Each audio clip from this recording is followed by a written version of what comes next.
Hello everyone, a very good morning to all of you. So how are you all students? Welcome back to our class. और इस class में हमारी science की class में हम पढ़ रहे थे हमारा चैप्टर नंबर 5 लाइफ प्रोसेसेस। तो सबकी पढ़ाई अच्छी चल रही है इस चैप्टर से रिलेटेड? जितना भी हमने इस चैप्टर में पढ़ा है सबको समझ में आया होगा? ओके, सो इस चैप्टर में हमने अभी तक पढ़ लिया था nutrition in human beings, start कर लिया था और उसमें हमने माउथ यानी बकल कैविटी के अंदर टीथ, टंग और सलाइवरी ग्लैंड्स, इनके फंक्शंस देखे थे। उसके बाद में मैंने आपको बताया था कि बकल कैविटी से फूड जब आगे पास होता है तो ईसोफेगस के थ्रू स्टमक में पहुंचता है। ईसोफेगस को और क्या बोलते हैं? Food pipe. Okay, so food pipe के थ्रू फूड माउथ से स्टमक के अंदर पहुंचता है। ठीक है, तो स्टमक कैसा था?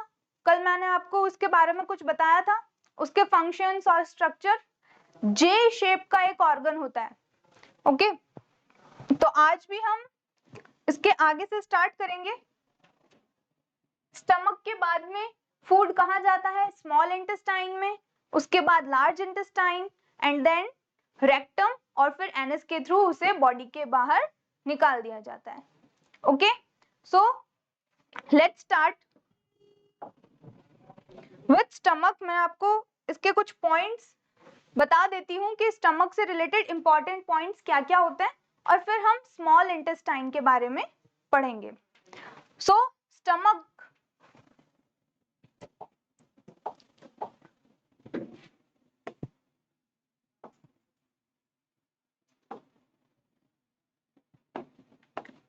सबसे पहले इसके स्ट्रक्चर के बारे में अगर हम बात करें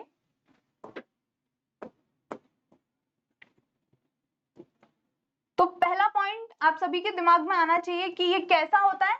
जे शेप का ऑर्गन होता है और एक बैग लाइक स्ट्रक्चर होता है इसका। So it is J shaped bag like structure.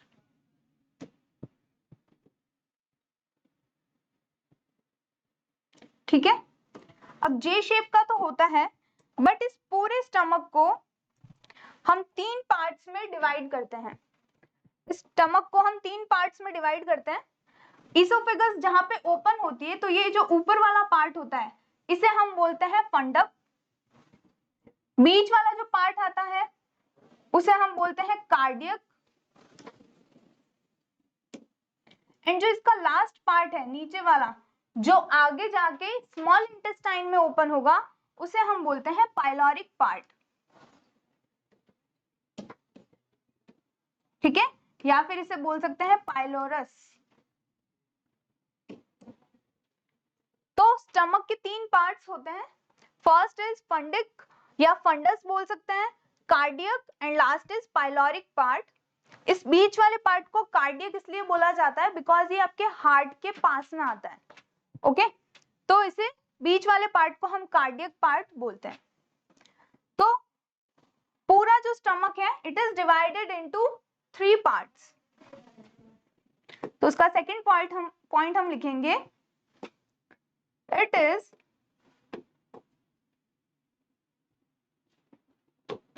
Divided into 3 regions. 3 regions होते हैं इसके। कौन से होते हैं? First one is fundus, second is cardiac and third is pylorus. Okay, now stomach की जो वॉल्स होती है, स्टमक की जो ये वॉल है यहाँ पे होते हैं कुछ ग्लैंड्स। स्टमक का फंक्शन क्या होता है? जो भी हमने फूड खाया है, इस स्टमक में जो भी फूड आया है उसका डाइजेशन करना। ठीक है, तो स्टमक में होता है हमारे फूड का डाइजेशन। तो डाइजेशन के लिए क्या जरूरी है? कुछ एंजाइम्स जरूरी है। वो एंजाइम्स कहाँ से आएंगे? तो स्टमक की जो वॉल होती है उस पे कुछ ग्लैंड्स होते हैं। तो पहले हम इसका फंक्शन लिख लेते हैं। Function of stomach, what is the function of stomach? पहली चीज, इट हेल्प्स इन डाइजेशन, या फिर हम बोल सकते हैं इट डाइजेस्ट, मेनली किस चीज का डाइजेशन होता है? प्रोटीन्स का। It digest mainly proteins present in our food, जो हमारे फूड में प्रोटीन्स हैं उनका डाइजेशन करता है।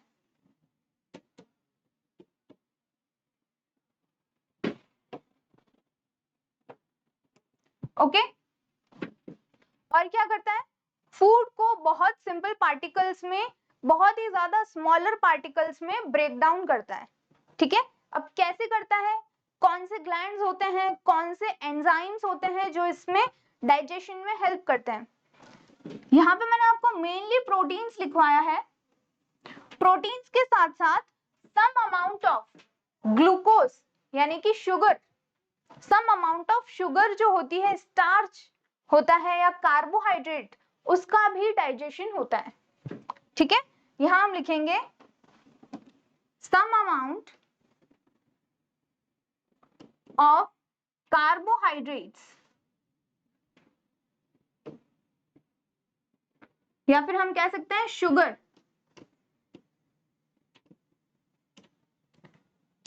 Are also digested here. कहां पे होता है? स्टमक में। ओके, कार्बोहाइड्रेट्स और प्रोटीन्स का डाइजेशन होगा हमारे स्टमक में। तो कार्बोहाइड्रेट्स का डाइजेशन शुरू कहां से होता है स्टूडेंट्स?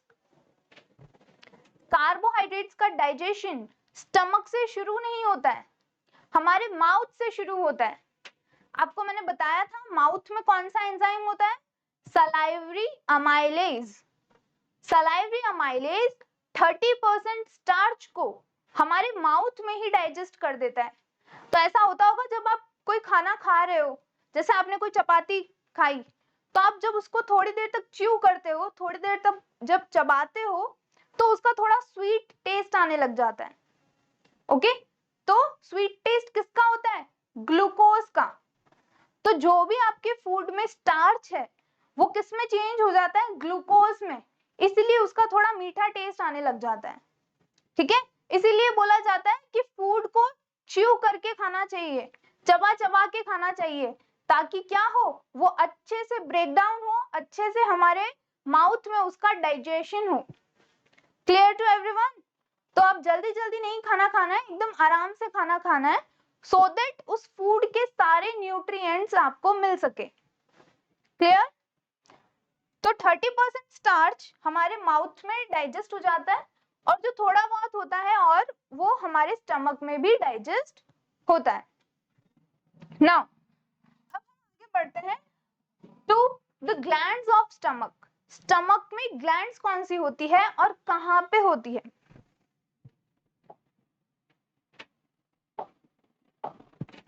तो यहाँ पे हम ग्लैंड्स के बारे में देखेंगे। Glands of stomach,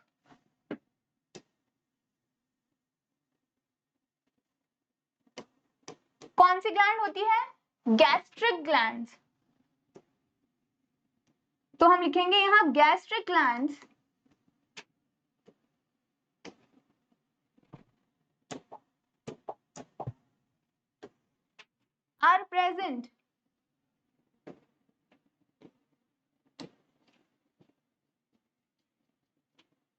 are present on the walls of stomach.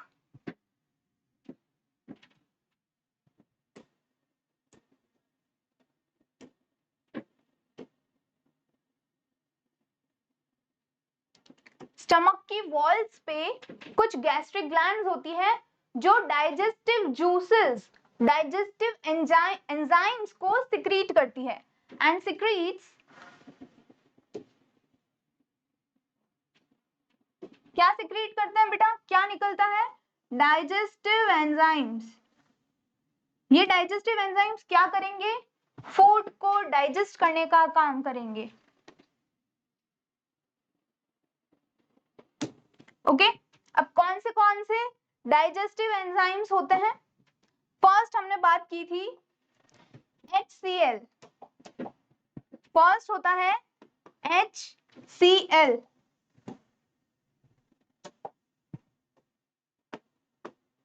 HCl का फुल फॉर्म सोचो क्या होता है? HCl का फुल फॉर्म याद होना चाहिए, हाइड्रोक्लोरिक एसिड।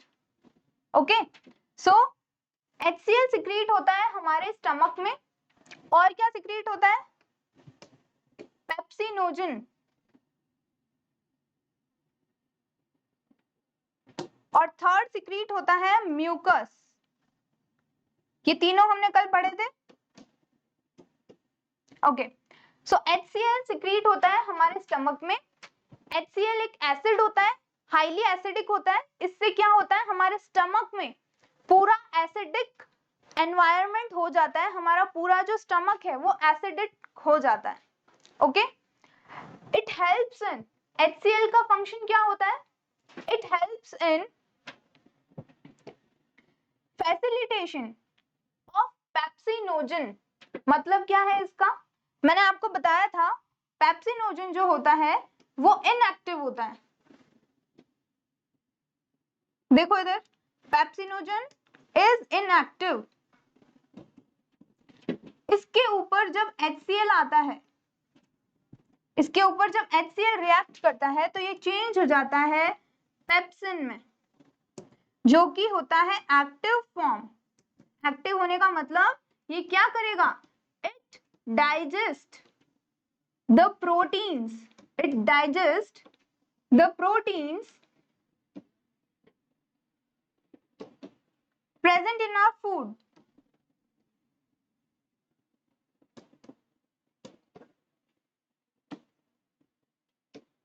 ठीक है, जितने भी प्रोटीन्स होंगे उनका डाइजेशन करेगा, और प्रोटीन्स को डाइजेस्ट करके ब्रेक डाउन करके स्मॉलर सब्सटेंसेस में चेंज कर देगा।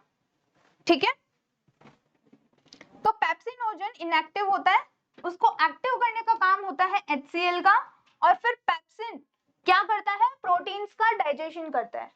तो पहला फंक्शन HCl का मैं ये लिख सकती हूं, इट फैसिलिटेट्स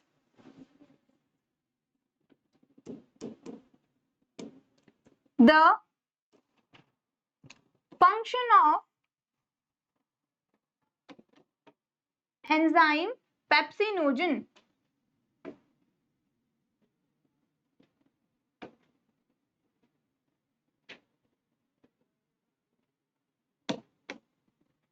ओके तो पेप्सिनोजन सिर्फ एसिडिक एनवायरनमेंट में, एसिडिक एनवायरनमेंट में ही एक्टिव होता है, या एसिडिक जब होगा हमारे स्टमक में एनवायरनमेंट तभी वो काम कर सकता है, अदरवाइज ये फंक्शन नहीं करेगा। तो HCl उसके फंक्शन को काम करवाने के लिए उसको फैसिलिटेट करता है, उसकी हेल्प करता है। ठीक है, by making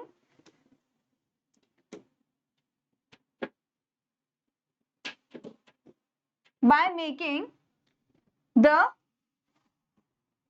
acidic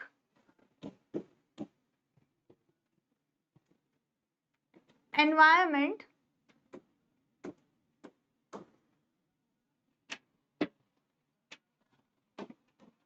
in stomach। Okay now मैंने आपको होमवर्क दिया था कि HCl का एक और फंक्शन क्या हो सकता है, सोच के आए हो सब? क्या हो सकता है HCl का एक और function?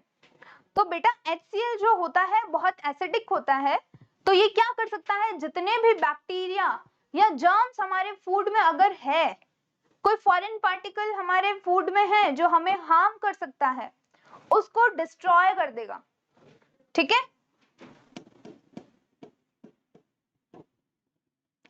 It destroys some harmful bacteria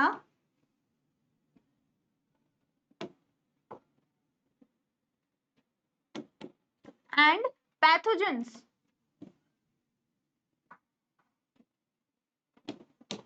okay तो इसके दो काम हो गए, सेकंड पेप्सिनोजन का मैंने आपको फंक्शन बता दिया, that it digest the proteins from a food. And last is mucus. Mucus का क्या काम होता है? म्यूकस जो होता है बेटा एक बहुत ही लुब्रिकेटिंग फ्लूइड होता है, बहुत ही जेली लाइक सब्सटेंस होता है जो हमारे स्टमक की वॉल से सिक्रीट होता है। क्यों सिक्रीट होता है? तो आपको पता होना चाहिए कि हमारे स्टमक से जब HCl निकलता है तो HCl कैसा है? बहुत एसिडिक है।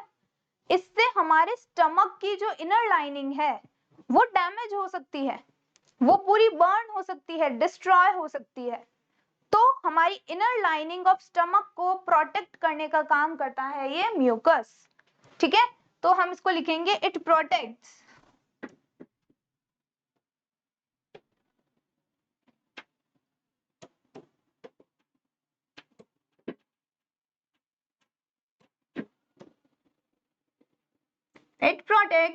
the inner lining of stomach from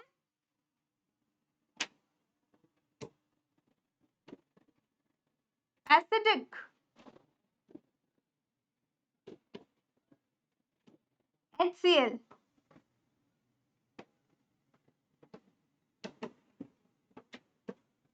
okay, HCl से हमारे इनर लाइनिंग ऑफ स्टमक को प्रोटेक्ट करता है mucus.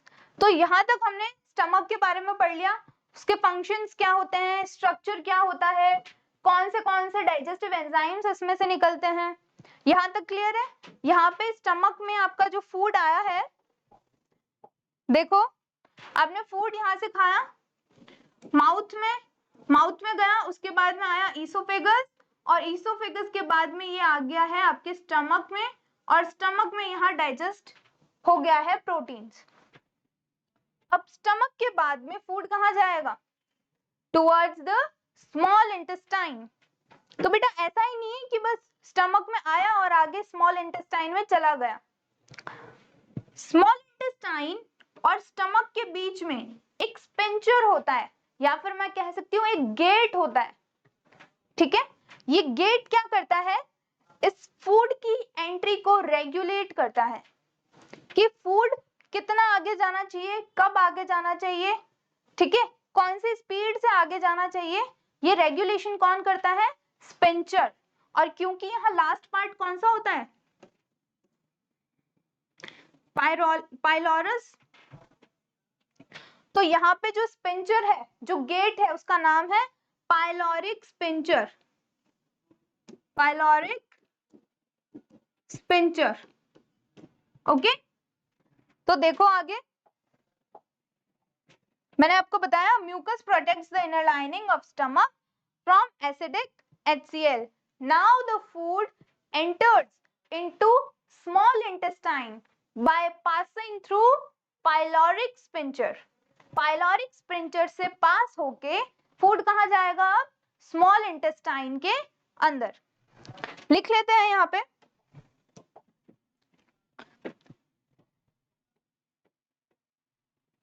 now food enters into small intestine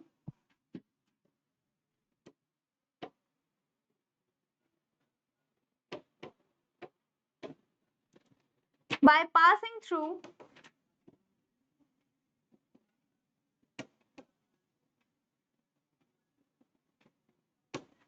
pyloric sphincter.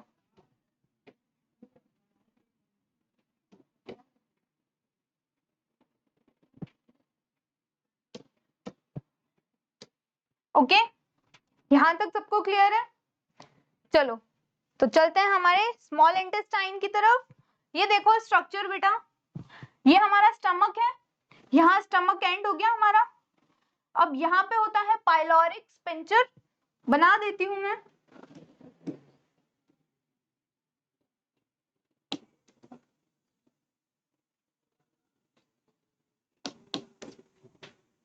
ठीक है, पाइलोरिक स्पिंचर से फूड आएगा स्मॉल इंटेस्टाइन में।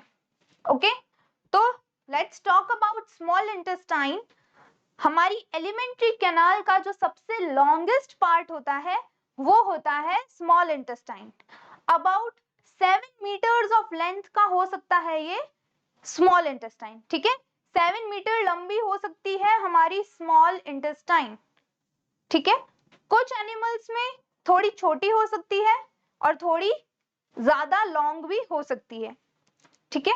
जो मेजरली हर्बीवोर्स होते हैं उनमें एलिमेंट्री कैनाल की जो स्मॉल इंटेस्टाइन है वो थोड़ी लॉन्ग होती है, और कार्निवोर्स जो होते हैं जैसे लायन, टाइगर, इनकी जो स्मॉल इंटेस्टाइन है वो थोड़ी सी छोटी होती है एज कंपेयर्ड टू हर्बीवोर्स। तो ऐसा क्यों होता है अभी हम देखेंगे इसका आंसर, बट आपको अभी ये देखना है कि जो स्मॉल इंटेस्टाइन है ये लॉन्गेस्ट पार्ट होता है एलिमेंट्री कैनाल का। माउथ से लेके एनस तक पूरी एलिमेंट्री कैनाल है, उसका सबसे लॉन्गेस्ट पार्ट होगा small intestine, okay. Around 7 metres long हो सकती है ये। तीसरी चीज ये, स्मॉल इंटेस्टाइन को भी हम 3 पार्ट्स में डिवाइड करते हैं, ठीक है।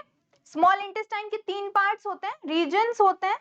पहला होता है ड्यूडोनम, सेकंड होता है जेजुनम एंड थर्ड होता है इलियम, ओके। नाम फिर से सुन लो, duodenum, jejunum and ileum. Duodenum देखो यहाँ पे आपको एक सी शेप का स्ट्रक्चर दिखाई दे रहा है,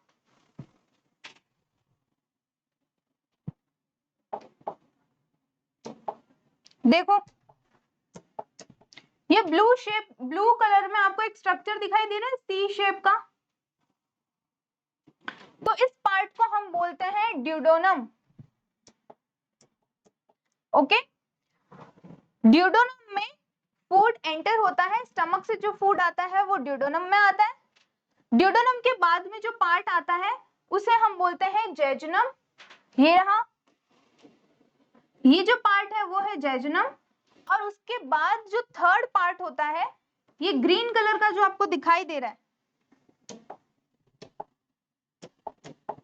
ये देखो, ये जो ग्रीन कलर का आपको पार्ट दिखाई दे रहा है इसे हम बोलते हैं इलियम,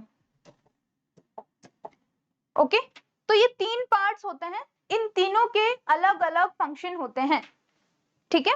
ड्यूडोनम में अलग फंक्शन होगा, जेजुनम में अलग और इलियम में अलग, लेकिन तीनों ही स्मॉल इंटेस्टाइन के पार्ट होते हैं। स्मॉल इंटेस्टाइन का मेजर फंक्शन होता है फूड का डाइजेशन करना और उसके बाद उसको एब्जॉर्ब करना, फूड को ब्रेक डाउन करना।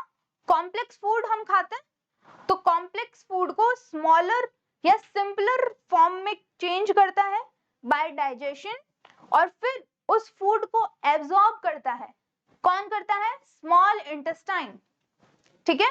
तो जो हमने होलोजोइक न्यूट्रिशन के पार्ट्स पढ़े थे, इंजेशन फिर डाइजेशन, तो अभी हम डाइजेशन वाला पार्ट पढ़ रहे हैं, ठीक है। डाइजेशन पहले माउथ में हुआ, उसके बाद स्टमक में हुआ, और अब हम पढ़ेंगे कि स्मॉल इंटेस्टाइन में कैसे डाइजेशन होगा, ठीक है। तो जब फूड स्टमक से ड्यूडेनम में आता है तो कैसा होता है बेटा, एसिडिक होता है। पता है स्टमक में क्या था, HCl था, तो वो फूड भी कैसा था, एसिडिक था। तो स्टमक से जो फूड आएगा ड्यूडेनम में वो एसिडिक होता है, ये चीज याद रखना। दूसरी चीज, स्मॉल इंटेस्टाइन को हमने 3 पार्ट्स में डिवाइड किया है, इन तीनों के ही अलग अलग फंक्शंस होते हैं। स्मॉल इंटेस्टाइन के फंक्शंस होते हैं digestion and absorption of food. तो डाइजेशन के लिए तो हमें डाइजेस्टिव ग्लैंड्स, डाइजेस्टिव जूसेस चाहिएंगे। कहाँ है स्मॉल इंटेस्टाइन में डाइजेस्टिव ग्लैंड्स और डाइजेस्टिव जूसेस? तो पहली चीज याद रखना, स्मॉल इंटेस्टाइन के पास में 2 ग्लैंड्स होती है। स्मॉल इंटेस्टाइन के पास 2 ग्लैंड्स होती है, first is liver and second is pancreas. देखो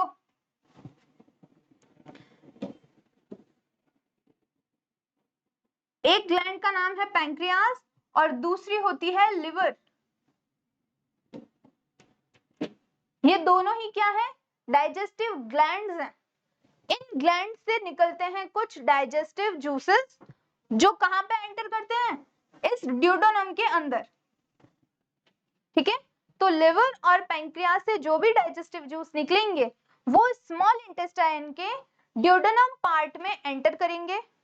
ऑल्सो स्मॉल इंटेस्टाइन की जो वॉल होती है उसमें भी क्या होते हैं, ग्लैंड्स होते हैं, जिन्हें हम बोलते हैं इंटेस्टिनल ग्लैंड्स। स्मॉल इंटेस्टाइन की वॉल्स में भी कुछ डाइजेस्टिव ग्लैंड्स होंगे, वो भी क्या करेंगे, डाइजेस्टिव जूस सिक्रीट करेंगे ताकि इसमें जो भी फूड आया है उसका डाइजेशन हो सके। यहां तक सबको क्लियर है? Now see, so it is, यहां तक मैंने आपको बता दिया है क्या होता है। It is the longest part of alimentary canal और इसकी लेंथ कितनी हो सकती है, 7 मीटर्स तक की हो सकती है। अलग अलग होती है इन हर्बीवोर्स एंड इन कार्निवोर्स। अभी बोला था मैंने, हर्बीवोर्स में इंटेस्टाइन थोड़ी सी लॉन्ग होती है। क्यों होती है, सोचो जरा। फंक्शन बता दिया है मैंने स्मॉल इंटेस्टाइन का, डाइजेशन और एब्जॉर्प्शन। अब देखो हर्बीवोर्स और कार्निवोर्स में इसकी लेंथ ज्यादा और कम क्यों होती है, सोचो थोड़ा।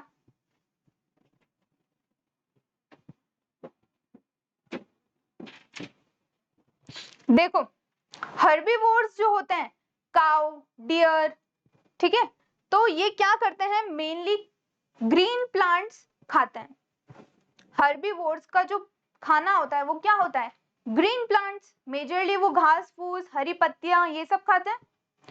तो ग्रीन प्लांट्स में क्या होता है, सेल्यूलोज होता है, ठीक है, यानी कि उनकी सेल के बाहर, 9th क्लास में पढ़ा होगा आपने कि जो प्लांट सेल होती है उसके बाहर सेल वॉल होती है, जबकि एनिमल सेल्स में सेल वॉल नहीं होती है।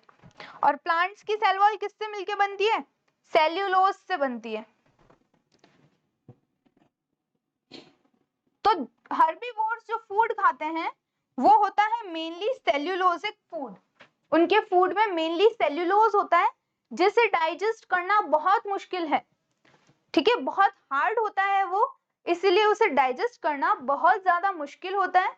और इसीलिए हर्बीवोर्स की स्मॉल इंटेस्टाइन थोड़ी लॉन्ग होती है ताकि उनका फूड अच्छे से डाइजेस्ट हो सके और उसमें से अच्छे से फूड को एब्जॉर्ब किया जा सके। अगर उनकी स्मॉल इंटेस्टाइन बहुत छोटी होगी तो उनका फूड प्रॉपर्ली डाइजेस्ट नहीं हो पाएगा क्योंकि सेल्यूलोज ब्रेक डाउन ही नहीं हुआ। ओके, तो cellulose is hard to digest, so the small intestine of herbivores is short as compared to carnivores, ठीक है, so that cellulose or the food can be properly digested, उसे अच्छे से digest किया जा सके। फिर कार्निवोर्स की अगर मैं बात करूं तो कार्निवोर्स के अंदर, कार्निवोर्स क्या खाते हैं, मीट, फ्लैश, यही खाते हैं, जैसे लायन हो गया, टाइगर हो गया। तो बेटा मीट या जो फ्लैश होता है वो बहुत ज्यादा इजीली ब्रेक डाउन हो जाता है। उसमें क्या होता है, प्रोटीन्स, उनमें कोई सेल्यूलोज नहीं होता है।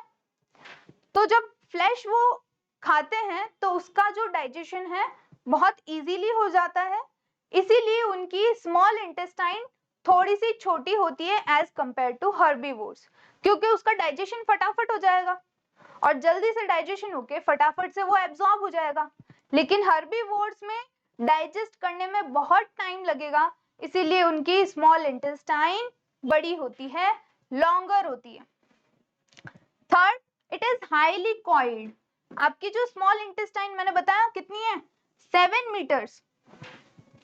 अब भाई 7 मीटर्स इतनी सी जगह में कैसे फिक्स होगा, तो ये बहुत ज्यादा कॉइल्ड होती है, इसमें बहुत ज्यादा क्या होता है, कॉइल्स होते हैं, इसको घुमा घुमा के एकदम इस छोटी सी जगह में क्या किया जाता है, फिक्स किया जाता है, फिट किया जाता है, ठीक है। तो स्मॉल इंटेस्टाइन होती तो बहुत ज्यादा लंबी है, लेकिन उसके कॉइल्स की वजह से वो छोटे से जगह में भी फिट हो जाती है। नेक्स्ट, मैंने आपको बताया इंटेस्टाइन की जो वॉल्स है वहां पे क्या होते हैं, ग्लैंड्स होते हैं, जिससे कि डाइजेस्टिव जूसेस सिक्रीट होते हैं, और माइक्रोविलाए होती है उनकी इनर लाइनिंग में। माइक्रोविलाए क्या होते हैं, देखो जैसे मान लो ये क्या है हमारा स्मॉल इंटेस्टाइन, ये हमारे स्मॉल इंटेस्टाइन की ट्यूब है। अब इसकी जो इनर लाइनिंग होगी उसमें बहुत छोटे छोटे फिंगर लाइक प्रोजेक्शंस होंगे इस तरह से, और इनसे क्या होगा, जब भी फूड इनके अंदर आएगा, जैसे मान लो ये फूड है, तो फूड यहाँ आएगा, फिर ऊपर जाएगा, इधर आएगा, तो इस तरह से फूड का क्या होगा, मूवमेंट। और इन माइक्रोविलाई की हेल्प से उस फूड में जो भी न्यूट्रिएंट्स हैं, जो डाइजेस्टेड फूड है, उसको इजीली एब्जॉर्ब कर लिया जाएगा, उसका बहुत ज्यादा एब्जॉर्प्शन होगा। अगर ये सरफेस सिर्फ ऐसे स्मूथ होती तो जो फूड है वो यहाँ आता, सीधे सीधे सीधे यहाँ से चला जाता, तो इसका डाइजेशन कम होता, क्योंकि इसका सरफेस एरिया क्या है, कम है, लेस सरफेस एरिया। जबकि माइक्रोविलाई की वजह से क्या होता है, सरफेस एरिया इंक्रीज हो जाता है। ठीक है, तो इसीलिए हमारी स्टमक की इंटेस्टाइन की जो इनर लाइनिंग होती है उस पे बहुत सी माइक्रोविलाइज होती हैं, विलाय यानी कि फिंगर लाइक प्रोजेक्शंस। उसकी जो वॉल है उसमें ऐसे फिंगर जैसे स्ट्रक्चर्स बन जाते हैं, उंगलियों जैसे वो फोल्ड हो जाती है, जिससे क्या होता है, उसका सरफेस एरिया इंक्रीज हो जाता है और फूड का एब्जॉर्प्शन अच्छे से हो पाता है। Clear? So, walls of intestine contain various glands and microvilli on inner lining. अंदर वाली लाइनिंग पे माइक्रोविलाइज होते हैं। कोई पूछेगा फंक्शंस ऑफ माइक्रोविलाई, तो it increases the surface area and absorbs the maximum food. इसका सरफेस एरिया इंक्रीज करके मैक्सिमम फूड को एब्जॉर्ब करते हैं।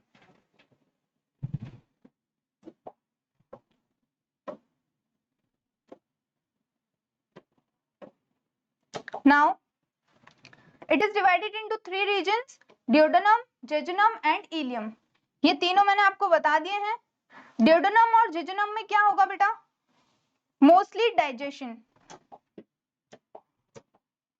इन दोनों में होगा डाइजेशन ऑफ फूड, और इलियम जो होता है सबसे ज्यादा कॉइल्ड होता है, हाईली कॉइल्ड। क्यों होता है हाईली कॉइल्ड? ताकि इसमें क्या हो सके, फूड का एब्जॉर्प्शन हो सके।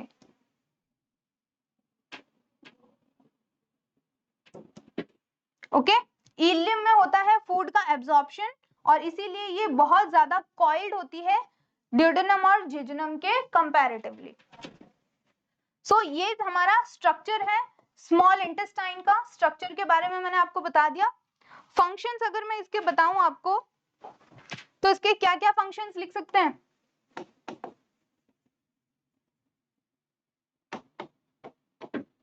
फर्स्ट, पहला फंक्शन क्या होगा स्मॉल इंटेस्टाइन का? इट हेल्प्स इन डाइजेशन, या फिर हम बोल सकते हैं complete digestion takes place in small intestine.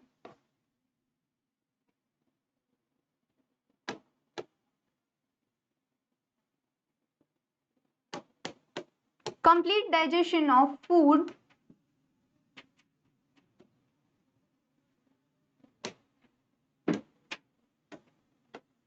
takes place in small intestine.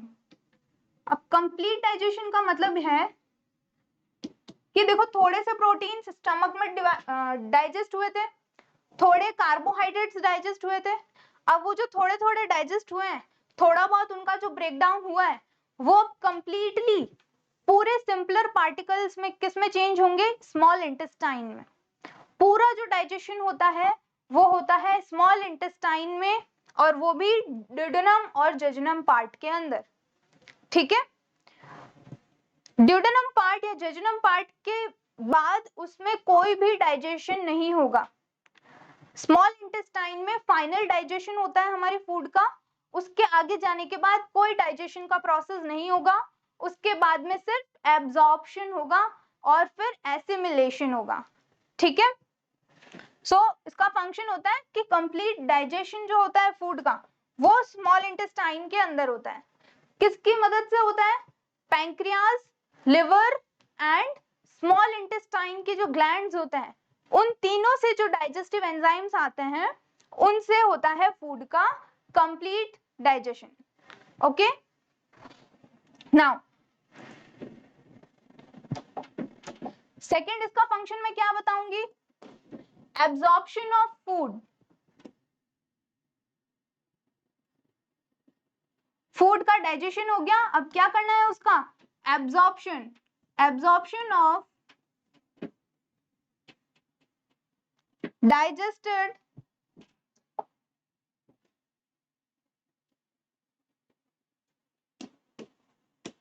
Food कैसे होता है? स्मॉल इंटेस्टाइन की जो विलायस होती है, जैसे मैंने अभी बना के बताई थी, ये इस तरह से जो विलाय होती है, इनके आसपास होती है ब्लड वेसल्स। इनके आसपास क्या होती है? ब्लड की वेसल्स होती है। पूरा ब्लड वेसल्स का एक नेटवर्क होता है। ये ब्लड वेसल्स क्या करती है? इनमें जो फूड होता है उसको एब्जॉर्ब कर लेती है। ठीक है, ब्लड वेसल्स इनके आसपास जो भी फूड है स्मॉल इंटेस्टाइन के पास, उसको एब्जॉर्ब करने का काम करती है। Clear to all of you? तो एब्जॉर्प्शन ऑफ डाइजेस्टेड फूड कौन करता है? Small intestine. और स्मॉल इंटेस्टाइन का कौन सा पार्ट? इलियम, जहां पे क्या होते हैं? माइक्रोविलाय प्रेजेंट होते हैं। क्या काम करते हैं माइक्रोविलाय? Increases the surface area for maximum absorption. Very good. तो ये दो फंक्शन होते हैं मेनली स्मॉल इंटेस्टाइन के, digestion and absorption of digested food. Now ये तो हो गया, लेकिन मेजर पार्ट जो है इसका वो है इसके glands. Glands associated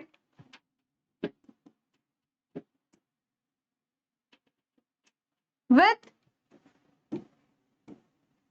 small intestine। Small intestine के आसपास कौन सी ग्लैंड्स होती है?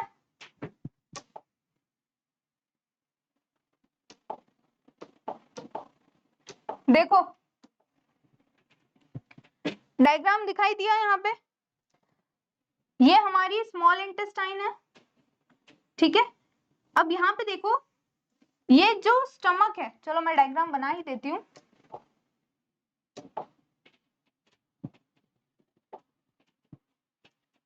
देखिए इधर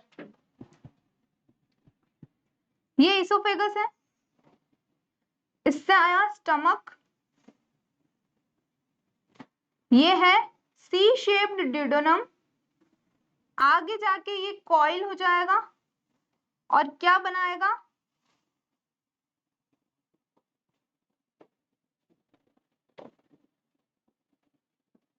इलियम का फॉर्मेशन करेगा। ठीक है, उसके बाद में ये आगे जाएगा और लार्ज इंटेस्टाइन का फॉर्मेशन करेगा।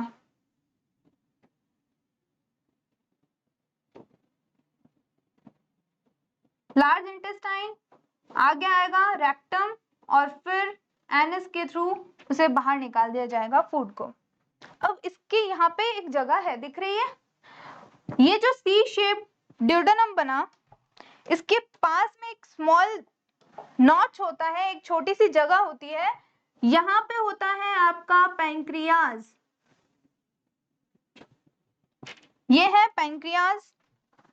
ओके,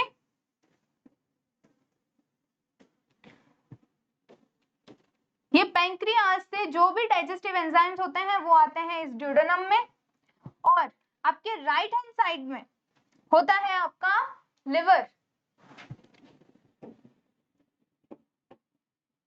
ओके, सो यहाँ होता है आपका लिवर और ये होता है पैंक्रियाज। लिवर और पैंक्रियाज से निकलते हैं डाइजेस्टिव एंजाइम्स और वो मिक्स होते हैं ड्यूडेनम में, और फिर ड्यूडेनम से आगे होता है फूड का डाइजेशन।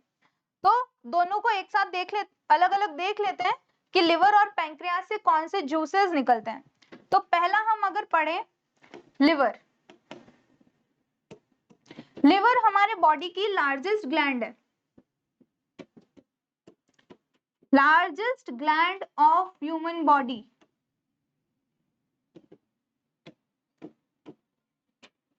ओके, इससे कौन सा जूस सिक्रीट होता है? Bile juice.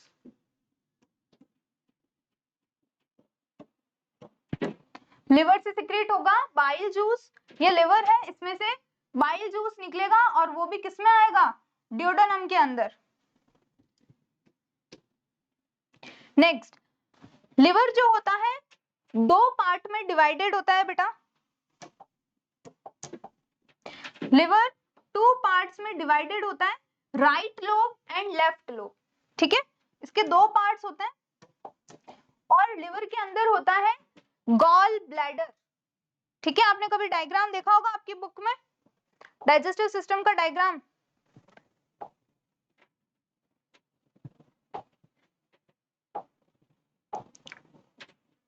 तो यहाँ जो लिवर है इसी के अंदर देखो एक स्ट्रक्चर दिखाई दे रहा है, इसे हम बोलते हैं गॉल ब्लैडर। ओके, तो इस गॉल ब्लैडर में क्या होता है?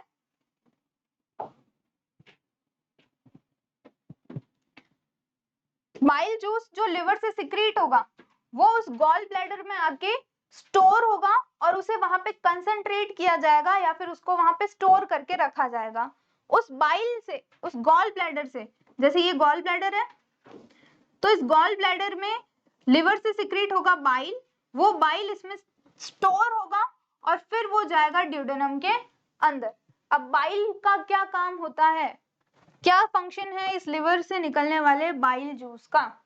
तो बेटा आपको पता है स्टमक से जो फूड निकला वो एसिडिक था।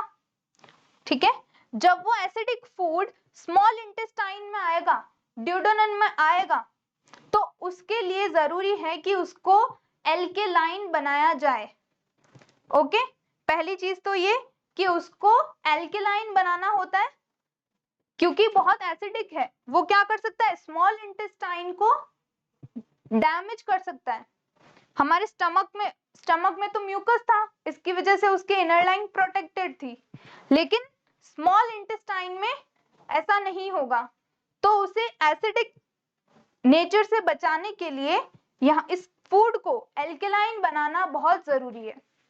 दूसरा, बाइल पिगमेंट्स जो होते हैं वो उनसे रिलीज होते हैं, कुछ बाइल जूस से रिलीज होते हैं बाइल पिगमेंट्स जैसे कि बिलिवर्डिन। तो ये क्या करते हैं? हमारे फूड में जो फैट्स होते हैं उनको डाइजेशन करने में हेल्प करते हैं। ठीक है, बाइल का काम होता है हमारे फैट्स को डाइजेस्ट करना। तो bile juice helps in digestion of fats.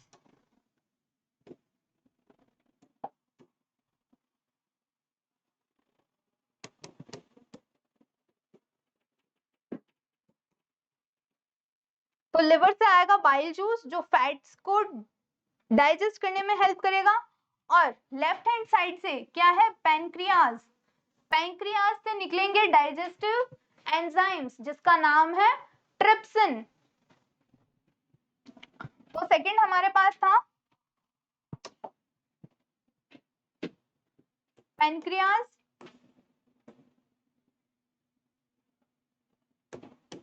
Pancreas भी क्या है? एक ग्लैंड है।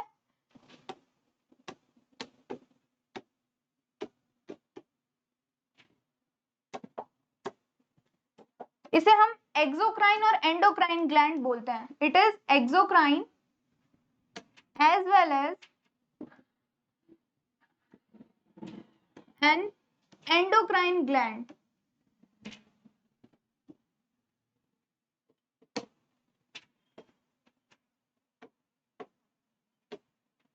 ठीक है, पैनक्रियाज से कुछ हॉर्मोन्स भी निकलते हैं जैसे insulin, okay, glucagon.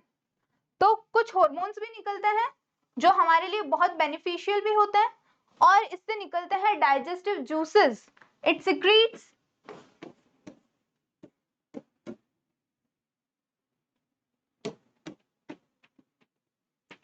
various digestive juices like trypsin। trypsin आपको याद रखना है,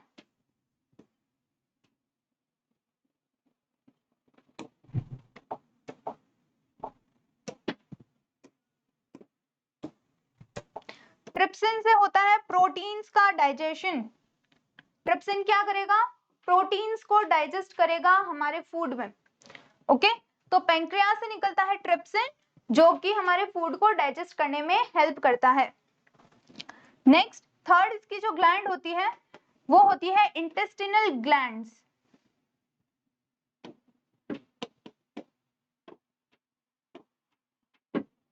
अब इंटेस्टिनल ग्लैंड्स क्या होती है?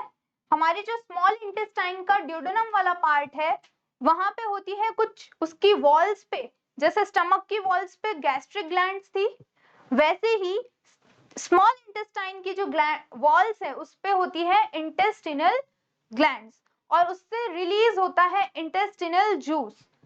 इट सिक्रीट्स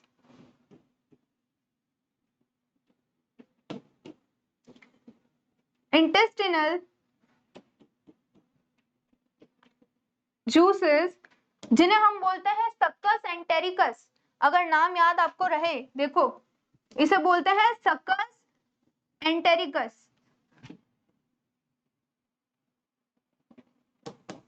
बहुत सारे जूसेस होते हैं, जैसे कि लाइपेज, माल्टेज, ठीक है, और हो सकता है न्यूक्लियेज। ये सब क्या करते हैं? हमारे फूड के अंदर ग्लूकोज हो गया, जैसे कि माल्टोस, ठीक है, माल्टोस, लाइपेज जो है वो जो फैट्स हैं उनको डाइजेस्ट करेगा। न्यूक्लियस जो है वो क्या करेगा? हमारे फूड में जो न्यूक्लिक एसिड्स हैं उनको डाइजेस्ट करेगा।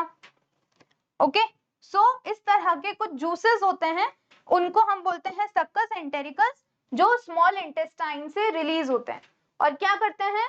फूड का डाइजेशन। तो इन तीनों जूसेस से ट्रिप्सिन, सक्कस एंटेरिकस और लिवर से कौन सा आया? Bile juice. इन तीनों से होता है हमारे फूड का कंप्लीट डाइजेशन इन स्मॉल इंटेस्टाइन। बाइल जूस जो होता है वो मेजरली फैट्स का डाइजेशन करता है। अब फैट्स का डाइजेशन कैसे होता है?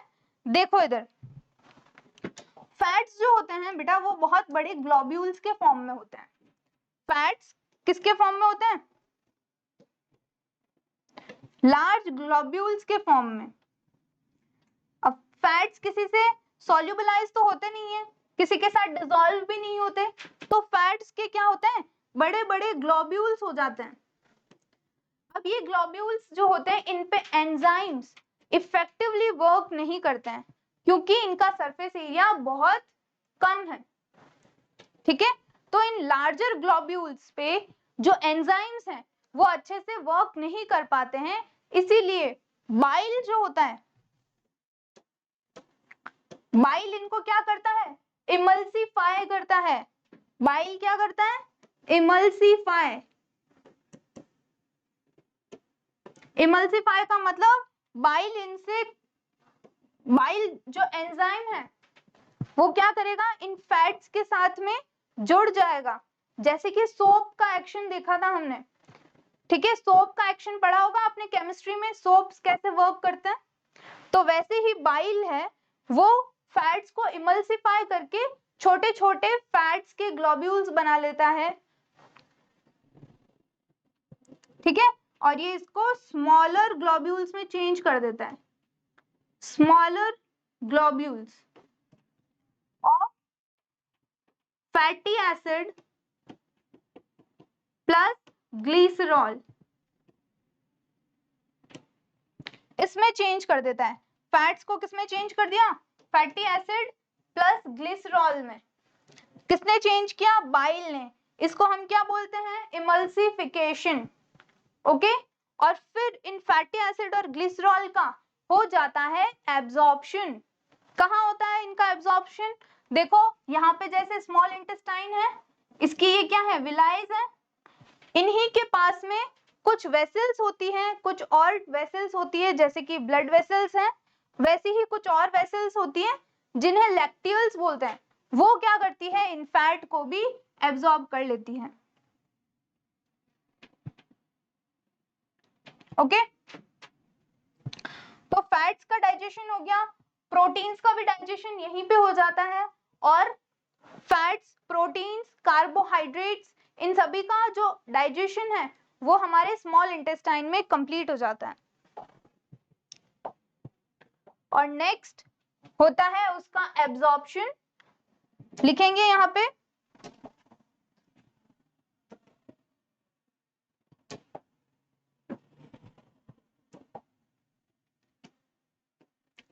the food is completely digested.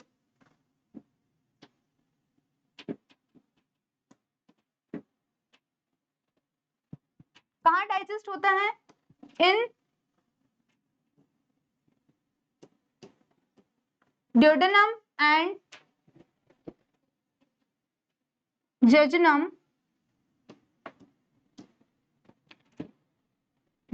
Now it is absorbed. अब इसका एब्जॉर्प्शन होता है, कौन करता है absorption, now it is absorbed by ileum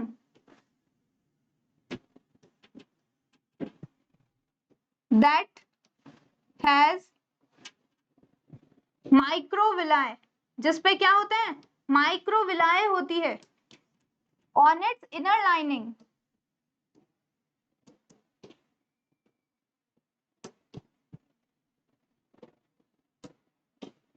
ठीक है,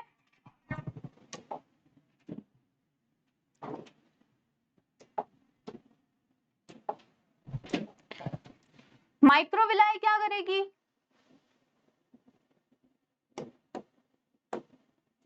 माइक्रोविलाई का क्या फंक्शन होता है बेटा, it increases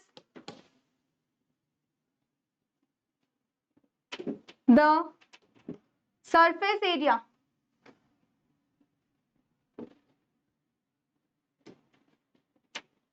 for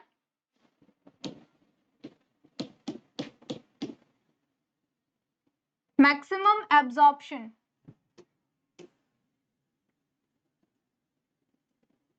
of food. Okay, जो भी डाइजेस्टेड फूड है उसका मैक्सिमम एब्जॉर्प्शन करवाने के लिए माइक्रोविलाइज होती है जो सरफेस एरिया इंक्रीज करके उनका एब्जॉर्प्शन करते हैं। अब देखो फूड कौन से डाइजेस्ट हुए, कार्बोहाइड्रेट्स, कार्बोहाइड्रेट्स का जब डाइजेशन होता है तो वो फाइनली किस में चेंज हो जाते हैं, ग्लूकोज में चेंज हो जाते हैं।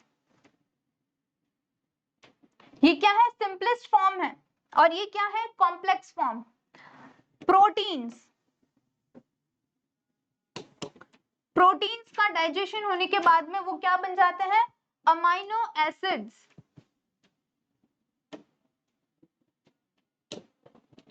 लास्ट फैट्स, फैट्स का बन जाता है फैटी एसिड एंड ग्लिसरॉल, और इसे क्या कर लिया जाता है, लैक्टियल्स के थ्रू एब्जॉर्ब कर लिया जाता है। तो ये तीनों ही चीजें क्या थी, कॉम्प्लेक्स सब्सटेंस थी, जिसका हमारी बॉडी में क्या हुआ, डाइजेशन, और फिर इनको क्या कर दिया गया, सिंपल सब्सटेंस में चेंज कर दिया गया। क्लियर टू एवरीवन, यहाँ पे हमारा डाइजेशन और एब्जॉर्प्शन, डाइजेशन कंप्लीट होता है और एब्जॉर्प्शन स्टार्ट हो जाता है फूड का। Clear to everyone.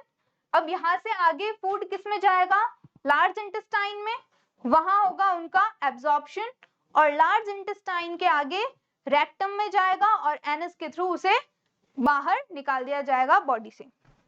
Okay, now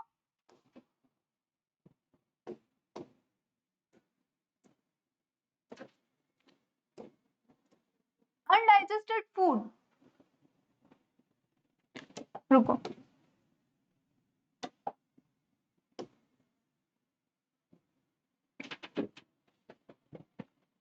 कहाँ जाएगा? Enters into large intestine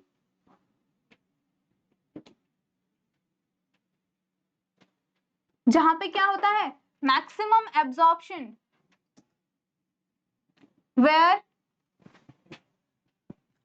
further absorption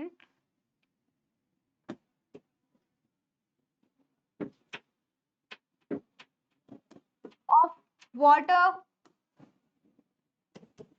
ions, nutrients takes place. मतलब फूड में अगर और कोई न्यूट्रिएंट्स, आयंस या फिर वाटर है, एक्सेस वाटर है, उसको वहां से एब्जॉर्ब कर लिया जाता है and undigested part, undigested food is excreted out of body. Undigested food को बॉडी से बाहर निकाल दिया जाता है, किसके through? Through an opening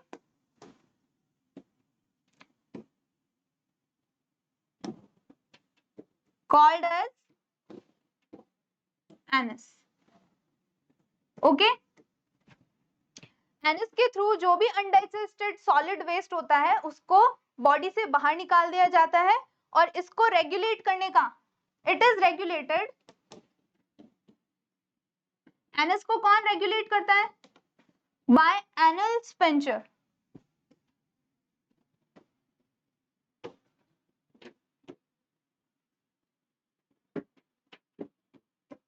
okay, so इस तरह से हमारा जो न्यूट्रिशन का प्रोसेस है वो कंप्लीट होता है ह्यूमन बीइंग्स में. सो आई होप ये आपको सबको समझ में आ गया होगा किस तरह से अलग अलग ग्लैंड्स, अलग अलग ऑर्गन्स हमारे फूड के डाइजेशन में हेल्प करते हैं और उससे एनर्जी ऑब्टेन करने में हमारी मदद करते हैं. That's all for today. Thank you so much.